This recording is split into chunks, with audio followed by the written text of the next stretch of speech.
My Bible is open to Genesis chapter 5. I've always been fascinated with the life of Enoch. Just an obscure individual in biblical scriptures and history that we really don't take a whole lot of time to reflect on. See, the fascinating thing about Enoch is that he's only mentioned 5 times in all of scriptures, just 5 times. 3 of those times, his name is just listed in a genealogy. So it's just a list of names, of families, etc., etc. So there's really only 2 passages that give us any kind of an insight into Enoch. And of course, the first one we come across is early on in Genesis and the whole biblical story. Come to Genesis chapter 5. And I'm just going to read this to you. It's we pick it up here in verse 21. So this is Enoch.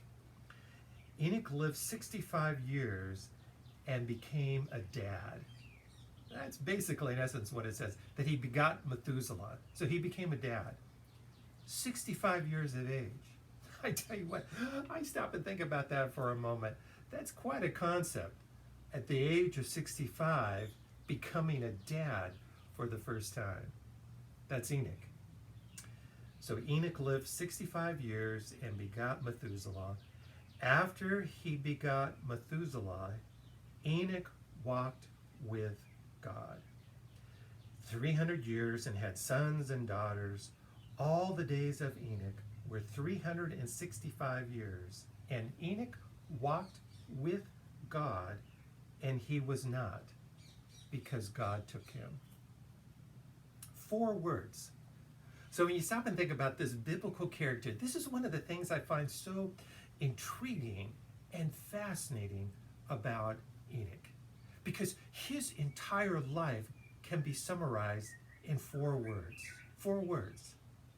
And what a poignant portrait of a person's life. Enoch. Enoch walked with God. Splashed across the canvas of Enoch's life is just 4 words. Enoch walked with God. Hey, but Liz, can you think of a better way of one's life being described? I mean, I always find it rather, I don't know, it's I don't spend a lot of time reflecting on this, but periodically, either books that I'm reading or interviews that I might be watching, sometimes it's even live. The camera is, that red light is flashing and they stick a mic in front of somebody's face and they'll ask the question. It could be the President of the United States, it could be a politician, it could be a celebrity, it could be a sports star, it could be somebody that generally is very well known. And the interviewer asks the question, so how do you want to be remembered? How do you want your work remembered? How is it that you want your life to be reflected on? And of course, they come up with all kinds of answers. But to me, it really is an appropriate question. And really, I suppose it's a question that we should be thinking about from time to time. I mean, you look at the story of Enoch, 4 words. Enoch walked with God. When it comes to reflections of one's life and how they live, I tell you what, I would be hard pressed to be able to come up with something that I would wish more than for somebody to be able to say, Ralph walked with God. Wow, what a powerful testimony. Enoch walked with God. I want to walk with God. But you see, I did say that there's 2 passages that deal with Enoch. So here we find him first, Genesis chapter 5. The next passage really is in the New Testament. You go all the way back into the New Testament, and you come to that chapter that we refer to as Hebrews chapter 11. It's that great hall of faith chapter. Sometimes people refer to it as a great hall of fame chapter, whatever you want to call it, Hebrews chapter 11 includes Enoch. And so I want you to see this. So this is, I like the way that it is worded here in Hebrews chapter 11 and verse 5. It says, by faith Enoch was taken away. So he was translated. So by faith Enoch was translated and did not see death, because God had translated him. For before he was translated, he had this testimony. This was his testimony. Enoch pleased God. So here you have two descriptions. In Genesis chapter 5, Enoch walked with God. Hebrews chapter 11, 4 words. And Enoch pleased God. Walked with God, pleased God. Now you see, I think sometimes the tendency is that for us as contemporary Christians, I mean, here we are living in 2020, and sometimes we come to the conclusion that, there was just almost something nostalgic, or we romanticize the Old Testament characters and say, well, it must have been different for them. It was just easier. It was, their walk with God was different than the challenges that we face today. But you see, we tend to forget that Enoch was a normal human being just like you and me. Enoch was a husband. He was a father. He was a businessman. He was a neighbor. He was a friend. He was a real live human being who found himself determining with this passion in his life that he was going to be one who walked consistently with God, who pleased God. Now you see, I think part of the challenge is that, so we come to Hebrews chapter 11 and we read verse 5 about Enoch, but we don't read the next verse. The next verse, really, it's a couplet, because verse 6, which I'm going to read, actually explains verse 5. So here it is, verse 6. But without faith, it is impossible to please God.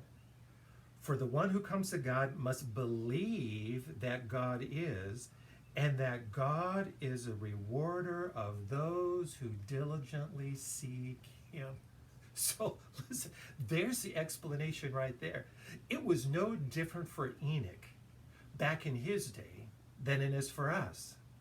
It's righteousness by faith. There was no face-to-face communication between Enoch and God. For him, it was a life of faith. He had to believe in his heart. He had to have faith in his heart, in his walk with God. Oh, I just love that. Enoch walked with God, and Enoch pleased God.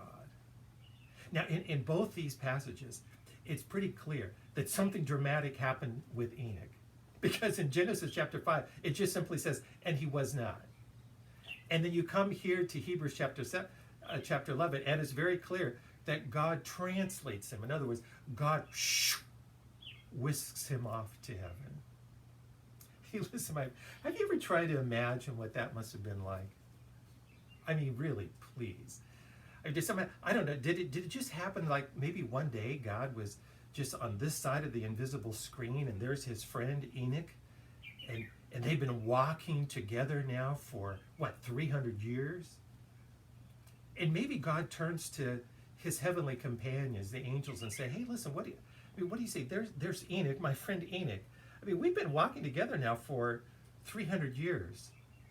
And he turns to his heavenly companions, God does, and says, hey, listen, what do you think? Maybe today, why don't I just bring him home?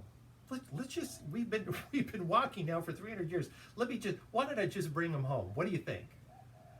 And the heavenly companions look at God, and they look at Enoch, and they say, yeah, go for it. And so God reaches down behind that invisible screen, and he just simply brings Enoch home with him. And the fact of the matter is, my friends, they're still walking together today. Millennia has gone by. Enoch, God, still walking today. Which brings me to this question. Could it be that God is still yearning in his heart for a generation today of Enochs to walk with, to be able to walk hand in hand, to be able to walk heart in heart. A generation of Enochs who walk with God, who please God. A generation.